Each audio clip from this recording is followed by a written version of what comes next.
Iktológia, avagy a hal útja földi és égi vizekben. Második rész. Az első részt a hal világszerte föllelhető őskori ábrázolásainak tárgyalásával kezdtük. Majd rátértünk a hal ősi kultúrákban elfoglalt szerepére, ahol is a hal az eredet, az élet, sőt az emberi kultúra kezdetének kulcsa. Láttuk, hogy az életnek ez a mitikus eredete összecseng bizonyos biológiai tényekkel. Beszéltünk a kólekantéról, a lábas halról, mely Atargatis és Oannes tengerből kiemelkedő mitikus alakját vetíthette előre a Fekete és Földközi tenger partvidékén.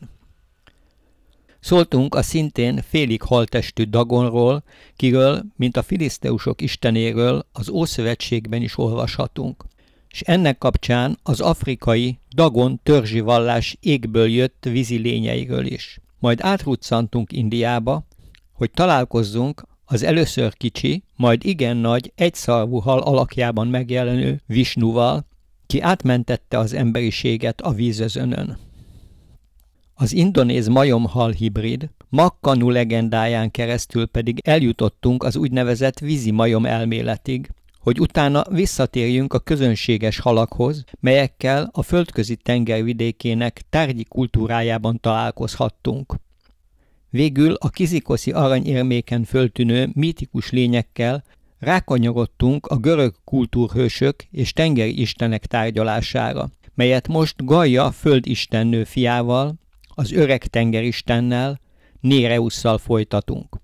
Halfarokkal ábrázolták őt is, kitől egy egész tengeri nép, a nereidák származtak. Gyűlölte a hazugságot és jó tanácsokat adott. Jós tehetséggel is bírt, de hogy jóslatot adjon, le kellett gyűrni, ami nem volt könnyű, mivel a tengerhez hasonlóan folyton változtatta alakját. Héraklész egy ízben megkötözte Néreuszt, és kényszerítette, hogy megmutassa neki az utat a Hesperidák kertjéhez. Ezt a jelenetet gyakran ábrázolták a görög vázafestészetben. Az itt látható szerveteriből való attikai amfóra az egyik legszebb példa. Egy másik attikai fekete alakos vázán, melyet Krisztus előtt 580 körülre datálnak, kígyót is tart a kezében, amely Okeánusz ábrázolásaira jellemző. Ez nem meglepő, hiszen lényegében ugyanarról az istenről van szó, csupán más név alatt. Okeánusz többnyire bikaszarvú emberként jelenik meg, lábai helyett egy kígyózó hal farkával. Egyik kezében kígyót vagy angolnát tart, míg a másikban egy halat, ahogy azt ezen az archaikus attikai vázaképen is látjuk a British Museumból. Okeánosz a titánok egyike, Uránosz és Gaia gyermeke, ki saját nővérével, Tétisszel lépett házasságra.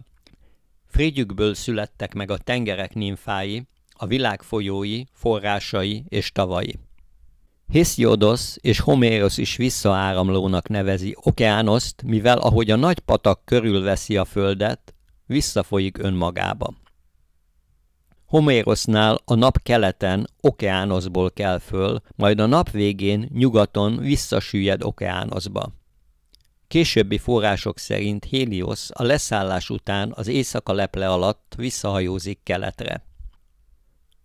Platón Orfeuszt idézi, aki azt mondta, hogy Okeánosz és Tétisz elsőként házasodtak össze, ami valószínűleg egy orfikus teológiát is tükröz, melyben Uránosz és Gaia helyett Okeánosz és Tétisz voltak az ősszülők.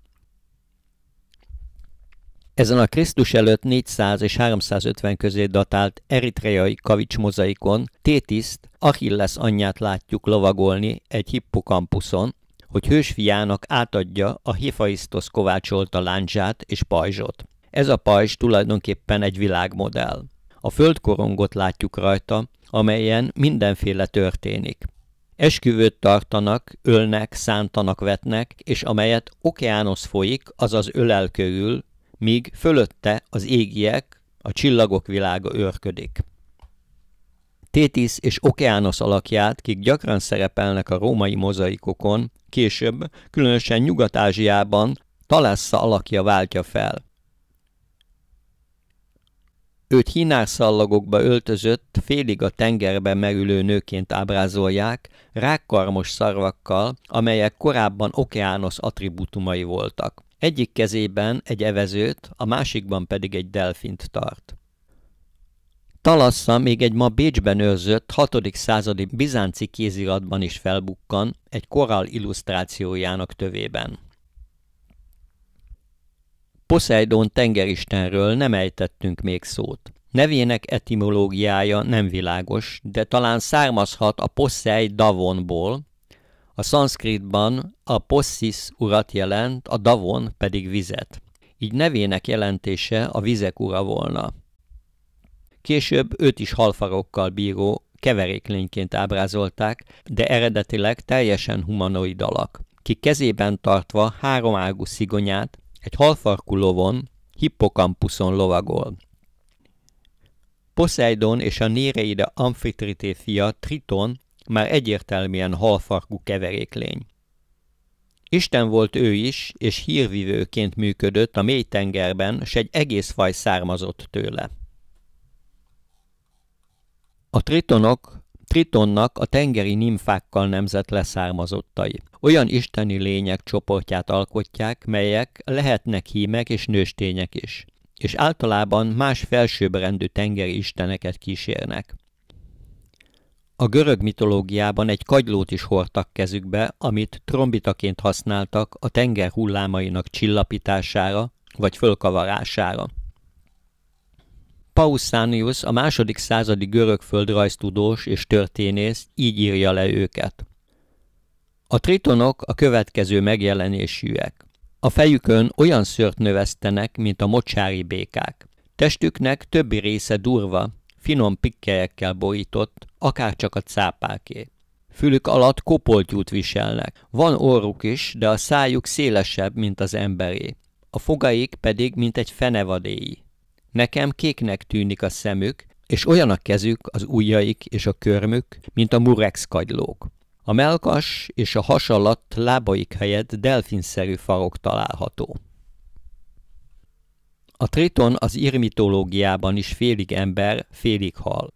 A lény megjelenése rendkívül kellemetlen. Orra vörös, a haja, a bőre és a fogai zöldek, a szemei szorosan egymás mellett vannak. Egy ősi ír legenda szerint elfogja a vízbe fulladt tengerészek lelkét, és egy ketrecben tartja őket.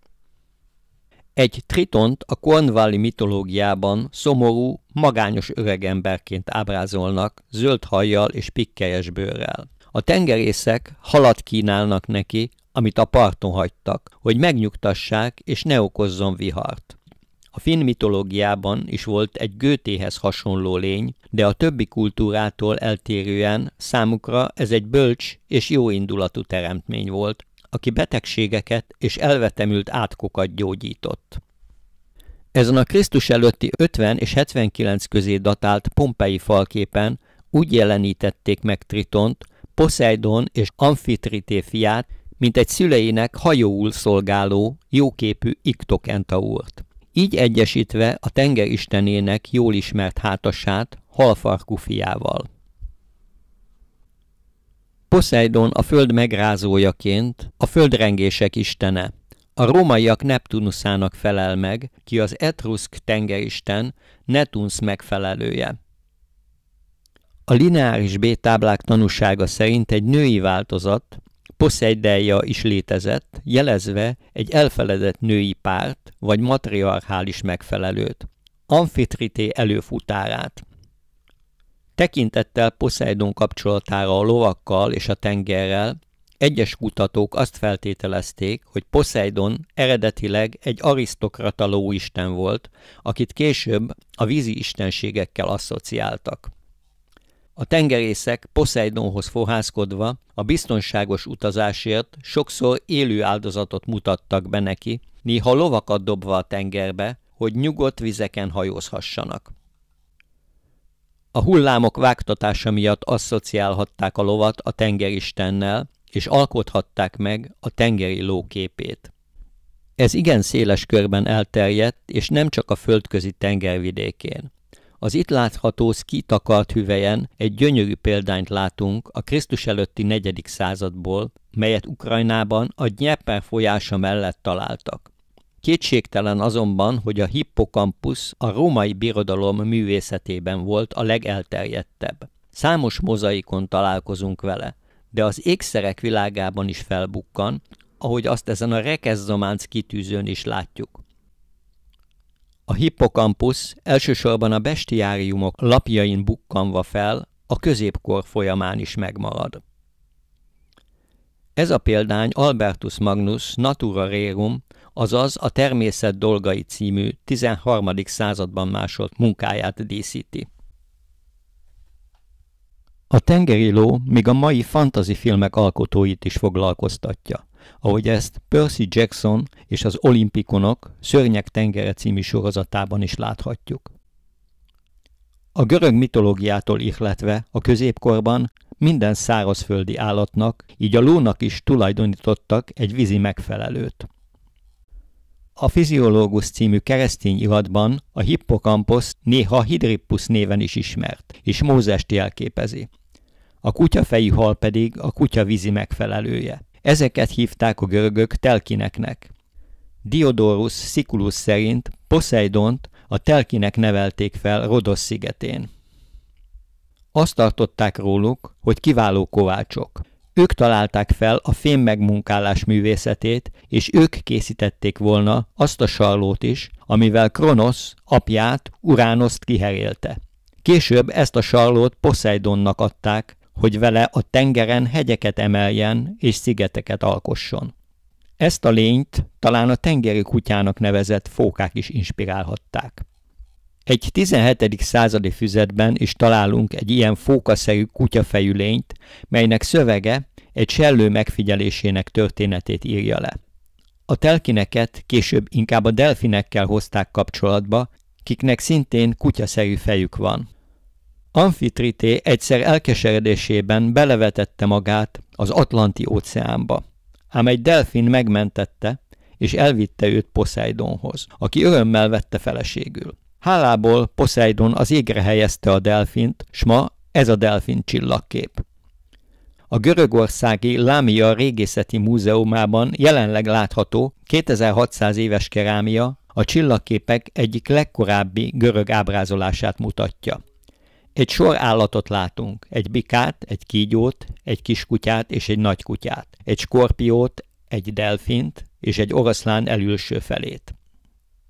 A delfin hátán gyakran látunk emberi alakot. Ez, ha lantot tart kezében, Ariont, az ókori Görögország híres költőjét és zenészét jeleníti meg, akiről Hérodotosz is írt. Arion a Leszbosz szigetén található Metimnából származott. Krisztus előtt 700 körül élt, és a ditirambus első előadójaként tartották számon. Egy ízben hajóra szállva sok pénzzel a zsebében hagyta el Tarentum kikötőjét. Amikor a tenger közepére értek, a legénység felfedezte, mennyi pénz van nála, és meg akarták ölni. A költő könyörgött, hogy még egy utolsó dalt eljátszhasson. Közvetlenül a dal vége előtt Arion a vízbe ugrott. A legénység tagjai elvették a pénzt, és továbbhajóztak. Hérodotosz szerint egy delfin jelent meg, és hátára véve a költőt, kimentette a habokból. A delfinekről köztudott, hogy gyakran sietnek hajótöröttek segítségére. Ezen a Krisztus előtt 360 és 340 között készített vörös alakos vázaképen fiatal, fuvolán játszó alakot látunk, ami talán a delfinek sípoló hangjára és feltételezett muzikalitására utal.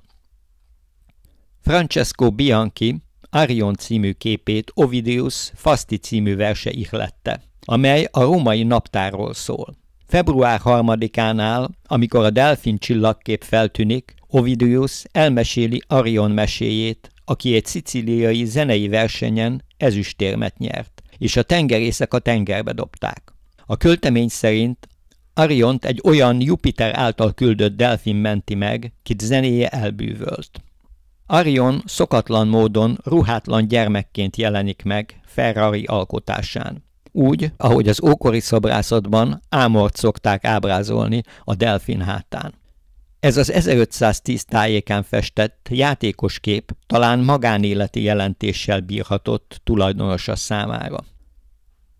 Dürer is mezítlenül ábrázolja Ariont egy rajzán, de a delfin itt inkább egy agyarakkal bíró, mókás tengeri szörnyre hajaz.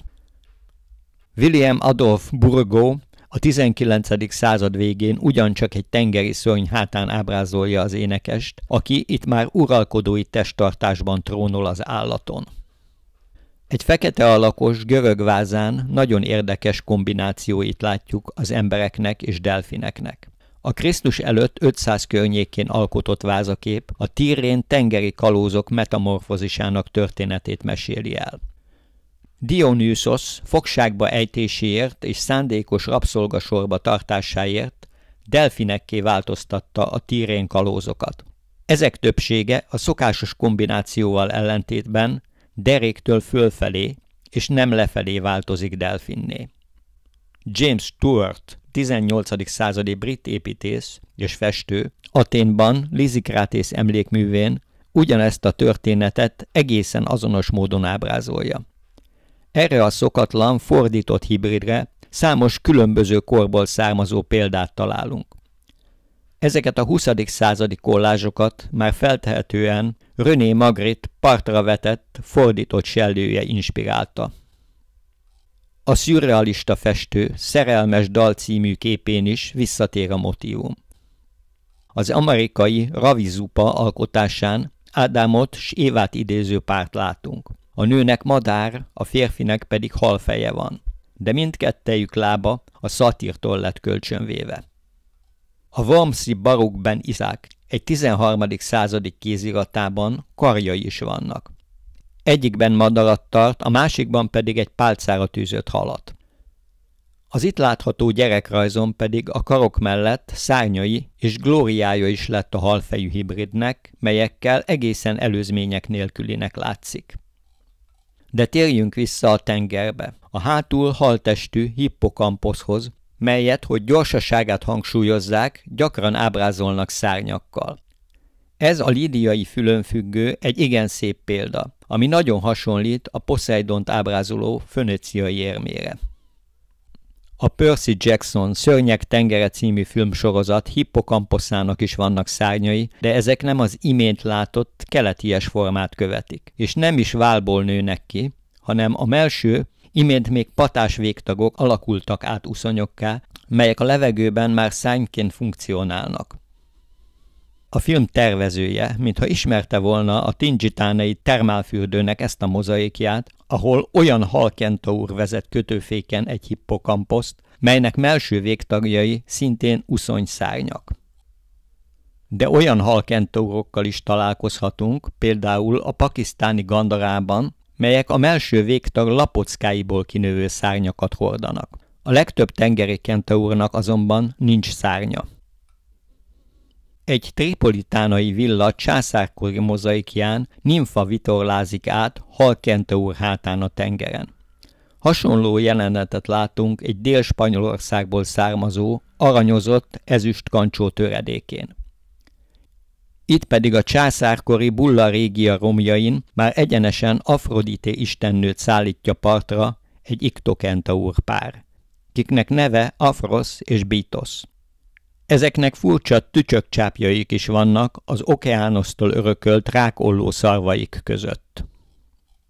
Ezen az ugyancsak tunéziai mozaikon, mely valaha az ottani Trajanus fürdőt díszítette a késő császárkorban, hasonló megjelenéssel bír egy ősi, tengeri isten, Phorcys. Őt többnyire Pontus és Gaia fiaként emlegetik. Az orfikus himnuszok szerint viszont Kronosz és Rhea testvéreként ő is Okeánus és Tétis utóda. Felesége Kétó. Phorcyszt általában halfarkú sellőként ábrázolták, rákkarmos mellső lábakkal és vörös, tüskés bőrrel. Kétóval, ki testvére is egyben, rengeteg szörnyű gyermeket nemzettek. Kétó már tengeristennő volt, mielőtt Zeusz átvette volna ezt a szerepet. Egyik legszörnyűbb gyermeke Echidna, kit minden szörnyek ősanyjának tekintenek. Ő Tüfon felesége és a föld kígyótestű leánya. kit a szkíták Api néven tiszteltek. A szkíta istennő mítosza mind Hérodotosnál, mind Diodorusnál megtalálható, és a szkíták genealógiai eredetét közli. Héraklész elaludt és elveszítette lovait, majd egy barlangban talált rájuk. De hogy visszaszerezze őket, viszonyt kellett folytatnia a barlang hölgyével, a kígyólábú istennővel.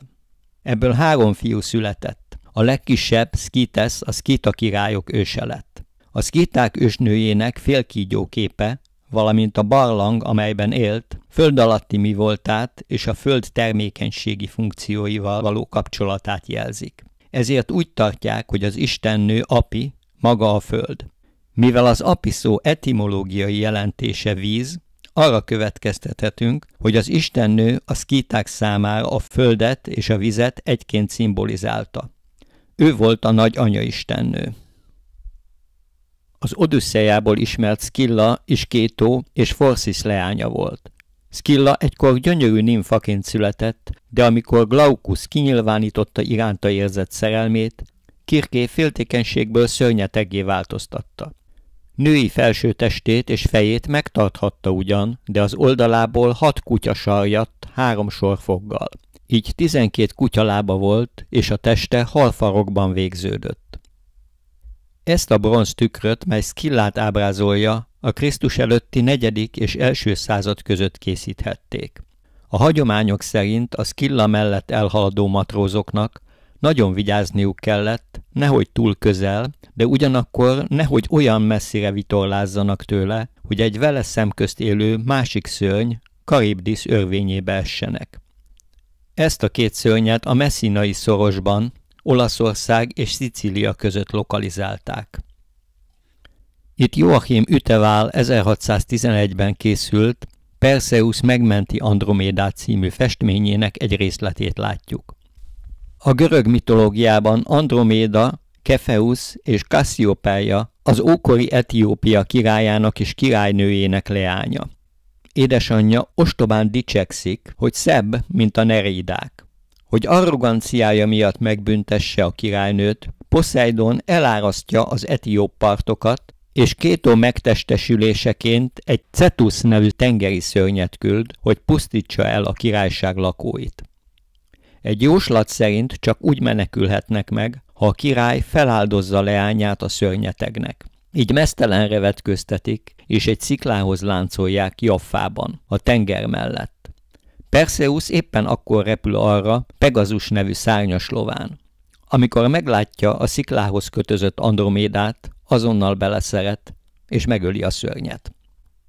A szörny neve alapján bálnáról lehet szó. Noha az ábrázolások egészen más alakkal jelenítik meg. Andromédát később Athéné csillagképként helyezi az égre, mégpedig kinyújtott karokkal, úgy, ahogy a sziklához volt láncolva. A II. Században élt Ptolemaiosz az északi égbolton említi az Androméda csillagképet. A mítoszhoz számos más csillagkép is kapcsolódik. Al-Szufi, aki a Buid udvarban dolgozott Iszfahánban, Krisztus után 964 körül megírta az állócsillagok képeinek könyvét, mely a görög-római ismereteket hozta szintézisbe az arab csillagászati hagyományokkal. Könyvének legrégebbi ismert kéziratában 2 Androméda illusztráció is található. 2 halat vizualizáltak az ég ezen részén, amelyek különböztek az általunk ismert halak csillagképtől, de melyeknek talán mégis közös gyökerük lehetett az elfeledett időkben. A nagyobbik hal észak felé néz, és átfedi Androméda testét. A szájában egy ponthalmaz található, amely az Androméda galaxist jelzi. Ennek a ködös foltnak az ismerete feltehetően jóval az Al-Szufi előtti időkre nyúlik vissza, még ha elsőként Al-Szufi tesz is róla említést.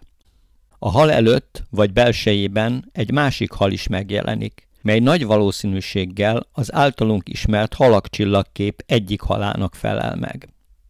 A 2 arab hal közül a második, mely kisebb és délre néz, a másik ábrán látható. Ez Androméda lábát takarja. Ennek a halnak a farkában van egy ködös objektumot jelző pontcsoport. A mű egyik lapjának néhány másolatán a nagyobbik hal szája előtt már tisztábban kivehető az Androméda köd ponthalmaza. Androméda mellett természetesen Cetus is megjelenik a csillagos égen. Al-Sufi művének itt látható kéziratos miniatúráin az oroszlán és a hal keverékeként lesz bemutatva. A nagy tengeri szörny története azonban más változatban is létezik, mely feltehetően korábbi időkre nyúlik vissza. A trójai Cetuszt az ősi tengeri istenségek Phorcys és Kétó szörnyű gyermekének tartják. Az ókorban általában tengeri kígyóként ábrázolták, ahogy ezen a fekete alakos vázaképen is. Ebben a történetben is Poseidon küldi a Cetuszt, hogy megbüntesse Trója királyát, Laomedont, ki nem volt hajlandó fizetni neki. A király csak úgy szabadulhat, ha a szörnynek felajánlja a leányát, Hesziónét. Most Héraklész öli meg Cetuszt, de nem a lány kell neki fizetségként. Cetuszt néha tüzet okádó halfarkú sárkányként jelenítik meg a csillagképek között, de későbbi ábrázolásokon feje bubján a jól ismert szökőkuttal már kezd némiképp a bálnára hasonlítani. Láttuk már a mélyből felbukkanó halat, és azt is, hogy ez az égi vizekben tükröződik. Akkor most kezdjük el a mélység és magasság kapcsolatát vizsgálni a Fettersfeldi Skita aranyhal tanulmányozásával. Ez a Németország és Lengyelország határán talált lelet, mely a Krisztus előtti 5. századból származik, nem kevesebb, mint egy aprólékosan kidolgozott világmodell. A halat középen ketté osztó oldalúszó a föld hasát szimbolizálja, mely a vizek tetején fekszik. A vizeket itt egy halrajt vezető sellő személyesíti meg, míg a földet szarvasra és vaddisznóra vadászó ragadozók. A hal farkában az ég szimbóluma ismerhető fel, egy madár, talán sólyom alakjában, mely mindkét területet uralja, hisz mindkét területen vadászik. A szárnyai mellett fölfelé és lefelé kunkorodó kosfejek a szél és a víz hullámainak partot ostromló erejét jelenítik meg. A hal és madár párosával több szkíta leleten is találkozunk. Ilyenkor mindig egy madár ragad meg egy halat. A madár a magasság, az isteni szféra küldötte, aki uralja a mélységből fölemelkedett halat, mint matériát. A középkori szimbolizmus értelmében a sas, Krisztus, megragadja a halat, az embert, és felviszi a földi mélységekből a magasba, lelke üdvösségéért. A hal és a madár, mint a mélység és magasság, mint a test és a lélek legelemibb szimbólumai, semmit sem vesztettek aktualitásukból. Ezen a festményemen én is ilyen értelemben szerepeltetem ezt a párost. René Magritte egy alkotásán a madár és a hal között emberi alakot is látunk, ki a közbülső világnak egy testből és lélekből álló reprezentánsa. A mögöttük megjelenő teret pont középen osztja ketté a mélységet s magasságot elválasztó láthatár egyenese. Ezen a képen már egy olyan keveréklény jelenik meg, mely a víz, a föld, a levegő lakóiból lett összegyúrva. A sasfejű, emberkarú négylábú, kinek melső lábai a növényevő lójé, hátsó lábai pedig a ragadozó oroszláné, a legkülönlegesebb módon halszárnyakkal van fölszerelve. A dombormű egy fríz része, ami a Fekete-tenger melletti kelermes romjai közül előkerült vaskart hüvelyét díszíti. A darab feltehetően Urartuból származik. A perzsakard aranyhüvelye a Krisztus előtti 6. század végén vagy 5. század elején készülhetett. A fríz összes keveréklényén ott találjuk ezeket a furcsa halakat, melyek szárnyakként vannak megjelenítve. Tekintettel arra, hogy a darab szkíta szarvas motívumot is tartalmaz, feltételezhető, hogy szkíta megrendelésre készült.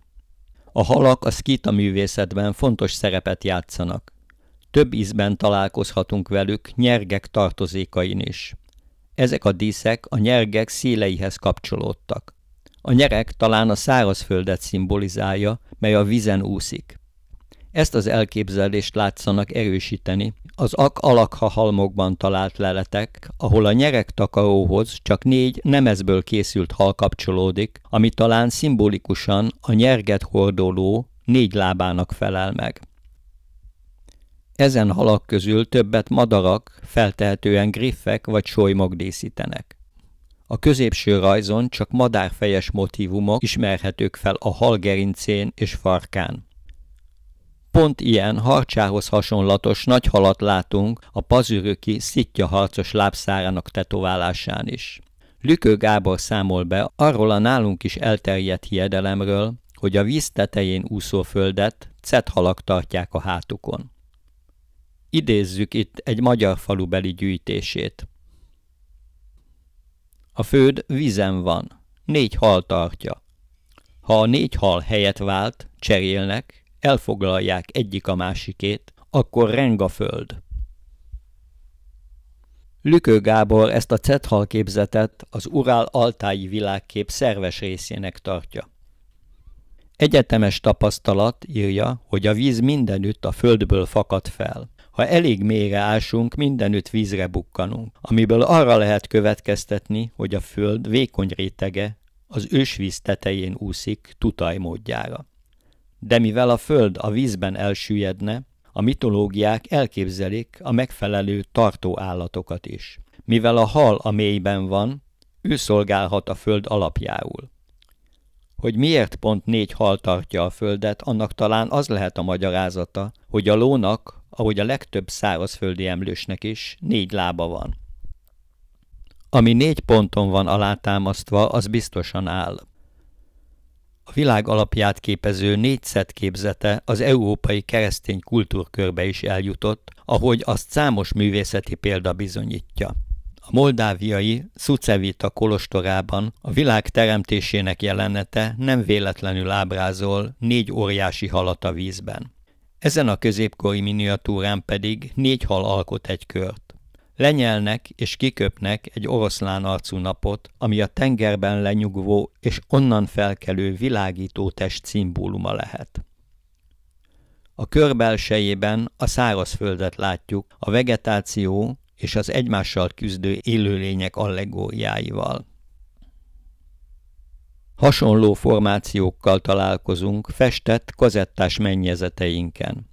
Erdélyben a szentgericei református templom itt látható kazettája népies formában ugyan, de egészen hasonló tartalmat közvetít. Azt, hogy a 4 hal között a földet látjuk, a Szilágylompérti református templom kazettája teszi egyértelművé, melyre föl is van írva, hogy ez a föld golóbisa. Itt a halak egyértelműen a hátukon hordják a földet. De az egyik legszebb és legmeggyőzőbb példát a firenzei baptisztérium egy mozaikja szolgáltatja, mely a teremtés képét tárja elénk. Édesanyám Liber Éva egy a 60-as években készült festményén földbe ágyazott hal hátából nő ki 2 zúzmarásfa. Adrián Villar Rojas Halott családom című alkotásán egy kiégetetlen agyagból mintázott bálnát látunk egy erdőben, melynek hátán kivágott fák tönkjei vannak ábrázolva. Ezek nyilván az elhunyt családtagokat szimbolizálják. Az alkotás 2009-ben készült az Argentínában megrendezett Világvége Biennáléra. Azt, hogy a hal már nem csupán hordozza a földet, de azt föntartva lényegében egybe is olvad vele, kiválóan példázza édesanyám Bolondok csónakja című textilképe, melyen egy emberpárt látunk. A férfi itt már egyenesen a halon ül, míg a nő a hal szájából emelkedik ki, mint Vénusz a habokból. Közöttük egy a hal gerincéből sarjadt fa magasodik, melyről a testi gyönyöröket szimbolizáló piros gyümölcsöket szüretelik. Itt a nagy hal és a föld már teljesen azonosulnak. Jóval később készült Évszakok című sorozatán is ez a gondolat dominál. Itt azonban a hal a vízen úszó földkérgen túl már Krisztust is jelképezi, ki az emberi létezés végső alapja. Égbelépő című képemnek is van egy ilyen olvasata, de a honnan jövünk és a hová megyünk kérdésre is próbál választ találni. A hal, mint végső krisztusi alap, több képemen is visszatér. E képek szerkezete nem véletlenül hasonlít az itt látható arab világmodellre, mely Al-Qazvini művének egy török fordítását illusztrálja az isztambuli Topkapi Palota Múzeumban. Bahamut vagy Bahamót Al-Qazvini szerint egy szörnyeteg, mely mélyen alul fekszik, és alátámasztja a földet tartó állványzatot. A földet egy angyal fogja, ki egy drágokőlapon áll, melyet a kozmikus bika támaszt alá. Ezt a bikát Bahamut hordja a hátán, ki saját stabilitása érdekében a vízben van fölfüggesztve. Egyesek úgy gondolják, hogy a név a bibliai Behemótból származik, noha a Behemót soha nem jelent meg halként. Ő szárazföldi párja volt a Leviátán nevű őshalnak. A Bibliából származó Fenevad párt feltehetően valamikor régen, még az iszlám előtti időszakban keverték össze egymással. Jorge Luis Borges így ír erről a Képzelt lények könyvében. Behemót híre eljutott Arábia sivatagjaiba, s ott átformálták, felnagyították a képét az emberek. Az egykori víziló, illetve elefánt helyére egy hal került, mely a feneketlen víz színén lebeg. A halra meg oda képzeltek egy bikát, a bikára meg egy rubinthegyet, a hegyre meg egy angyalt, az angyal fölé 6 poklot, a pokol fölé a földet, a föld fölé pedig 7 eget. Láne gyűjteményében azt mondja róla egy legenda. Isten megteremtette a földet, ám a földnek nem volt támasza. Így a föld alá teremtett egy angyalt. Ám az angyalnak nem volt támasza, így az angyal alá teremtett egy rubinszirtet. Ám a szirtnek nem volt támasza, így a szirt alá teremtett egy bikát, melynek 4000 szeme, füle, orra és szája, nyelve és lába volt. Ám a bikának nem volt támasza, így a bika alá teremtett egy Bahamut nevű halat. A hal alá meg vizet tett, a víz alá sötétséget, ezen pedig már nem jut túl az emberi értelem. Más szerzők szerint olyan hatalmas és oly tündöklő Bahamut, hogy emberi szem nem állhatja a látványát. Ha egyik orr üregébe belehelyeznék a föld valamennyi tengerét, az akkor is csak olyan lenne, mint egy mustármag a sivatag közepén. Ibn al-Várdi a Csodák gyöngye című 14. században írt művének kozmográfiát tartalmazó fejezete a kozmikus halat és bikát a természet jelenségeivel kapcsolja össze. Nevezetesen az árapállyal és a földrengésekkel. Az a beszámoló, amely csak a bikára vonatkozik, azt állítja, hogy légzése okozza az árapály növekedését és apadását. És mivel a hal és a bika issza a földről a tengerbe folyó vizet, ellensúlyozzák a tengerszint emelkedését. Ám a vadállatok végül izgatottak lesznek. Majd ez jelzi az ítélet napjának eljövetelét. Ez a 17. századi festmény a dublini Chester Beatty könyvtár egyik legszebb alkotása, és minden bizonnyal az egyik legbizarabb is. 1616-ból származik, és Jahangírt, az észak-indiai muszlim mogul birodalom császárát ábrázolja, amint egy földgömbön állva dühötten nyilaz egy fekete férfi levágott fejére. A földgömbön álló császár alatt a régi iszlám világkép elevenedik meg. A bika és a hal képe gyakori az indiai művészetben. A miniatúra készítője számolhatott azzal, hogy közönségében felidéződhet Matsya, az óriáshal, ki Visnu avatárja volt, vagy Siva társa, Nandi a bika. A földrengést okozó világhal motívuma leginkább Indokínában, Kínában és Japánban volt elterjedt. Ezt a halat a japánok Jinshin-únak hívták. Az egyik ősi elképzelés szerint egy a japán szigeteket körülölelő sárkánynak vagy vízikígyónak mozgását tették felelőssé a földrengésekért. Máskor a földrengés halat úgy írják le, mint egy 700 mérföld hosszú angolnaszerű lényt, mely a hátán tartja Japán szigeteit. Állítólag északról délre húzódik. Feje délen, Kyoto alatt, farka pedig északon, Ömomori alatt fekszik. Alakját az általunk ismert evezőhalhoz hasonlónak képzelték el. Egy másik, későbbi variáció szerint a namazu nevű óriási hal, amit gyakran harcsaként ábrázolnak, okozza a föld mozgásait.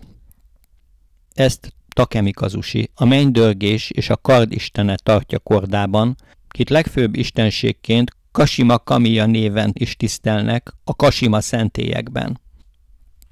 A 18. század folyamán kialakult az az elgondolás, hogy Takemikazusi vagy az Edótól, a mai Tokiótól északra fekvő Kashima oltár első ovális alapkövével, vagy kardjával fékezi meg Namazut. Az Isten figyelme azonban néha ellankad, és akkor ficánkolni kezd a nagy földrengés hal. Ezek és a hozzájuk hasonló nyomatok nagyon népszerűek voltak, különösen az 1855-ös nagy földrengést követően, mely Edo városát szinte teljesen romba döntötte. Namazut az Edo korszakban szintén tisztelték. Ironikusan a világ helyreállítás isteneként üdvözölték, vagyis a társadalmi igazság helyreállítójaként, mert a gazdagok felhalmozott vagyonát szétszórta, mely aztán újraelosztásra került a világban. Ezen a nyomaton Takemikazusi nyilvesszőt ereszt Namazu hátába, ki így legyőzetve harakirit követel, és a város újjáépítésére az életben maradt vállalkozók között szétosztja a bendőjéből kiforduló aranyakat. Balra fönt szürke felhőként gomolyog a földrengés áldozatainak névtelen tömege. Ez az 1855-ben készült harcsanyomat sok szöveget tartalmaz. Egy a földrengések okaira vonatkozó elméletet taglal, mely részben kínai forrásokra támaszkodik, s melynek többek közt az a lényege, hogy a földrengéseket a yin és yang erőkben föllépő egyensúlyhiány okozza. Az óriás harcsa ennek az összetettebb folyamatnak itt csupán metaforája. Az élő sziget képzete, mely váratlanul megmozdul, a keresztény kultúrkörben is megtalálható. Erről többek közt az ír Brendan utazásaiban olvashatunk, melynek itt közölt illusztrációján azt látjuk, amint a hajósok horgonyt vetnek, s kikötnek a szárazföldnek vélt nagy hal hátán. Erről azonban majd csak a következő részek egyikében lesz szó. Előbb az ókeresztény kort kell közelebbről szemügyre vennünk a hal szerepének és jelentőségének tekintetében, ami előadássorozatom következő harmadik részében lesz esedékes. Itt elsőként a hal, a horgony és a kereszt szimbolikáját fogom tárgyalni, hogy utána fölvillantsam Jónás történetét, melyben a próféta Cet kalandja Krisztus halálát és föltámadását vetíti előre. Ezt követően azt próbáljuk kideríteni, hogy miként vált a hal, görögül iktusz, Jézus Krisztus és híveinek egyik legalapvetőbb szimbólumává. Ennek kapcsán majd részletesen tárgyaljuk a hal és a halászat témáját. Szó lesz a hal szerepéről és jelentéséről az eukarisztiában, valamint az utolsó vacsora asztalának egy haláról, melyet Júdás egy hagyomány szerint titkon eltulajdonított. Kitérek még arra is, hogy milyen szerepet játszik a hal a bűnbánattal és keresztséggel kapcsolatos ábrázolásokon. Végül visszatérek a halak-csillagkép páros halához, mely előadássorozatomnak számos pontján föl fog még bukkanni. Az eddigi figyelmet megköszönve most búcsúzom, de remélem, hogy az érdeklődést az itt vázolt következő rész iránt is sikerült fölkeltenem.